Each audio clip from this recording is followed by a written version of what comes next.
కేంద్రపాలిత ప్రాంతమైన యానాంలో కాంగ్రెస్ పార్టీ కార్యాలయంలో యానాం కాంగ్రెస్ ప్రెసిడెంట్ అద్దాని దినేష్ మీడియా సమావేశం ఏర్పాటు చేశారు. ఆయన మాట్లాడుతూ యానాంలో ఉన్న సమస్యలపై ఎప్పటి నుంచో పోరాడుతున్నామని, లోక్సభ ఎన్నికల్లో యానాంలో కాంగ్రెస్ పార్టీకి 7,000 ఓట్లు పైగా వచ్చాయని, ఆ నమ్మకాన్ని ఖచ్చితంగా నిలబెట్టుకుంటామని తెలిపారు. రానున్న రోజుల్లో ఎంపీ వైద్యలింగం సహకారంతో యానాంలో పలు అభివృద్ధి కార్యక్రమాలను చేపడతామని తెలిపారు. ఈరోజు చూసినట్లయితే బీజేపీ ఎన్ఆర్ కూటమిలో ప్రభుత్వంలో ఉన్నప్పటికీ కూడా ప్రజలు కాంగ్రెస్ పార్టీకి మద్దతు ఇచ్చి చాలా అత్యధికమైన మెజారిటీ ఇవ్వడం జరిగింది.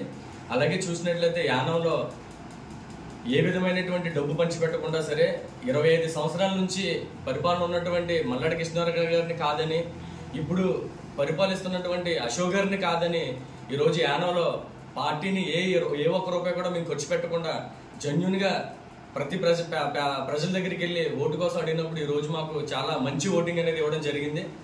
ఈరోజు విజయం సాధించడానికి యానం ప్రజలు కూడా ముఖ్య కారణం.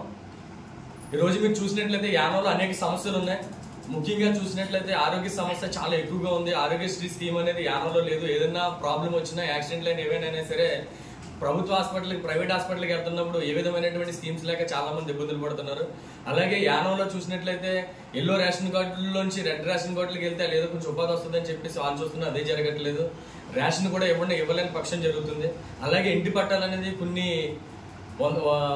సంవత్సరాల కింద ఇచ్చారు, ఈ రోజు అనేది ఇల్లు పట్టాలు కూడా లేవు. అలా చూసినట్లయితే చాలా మంది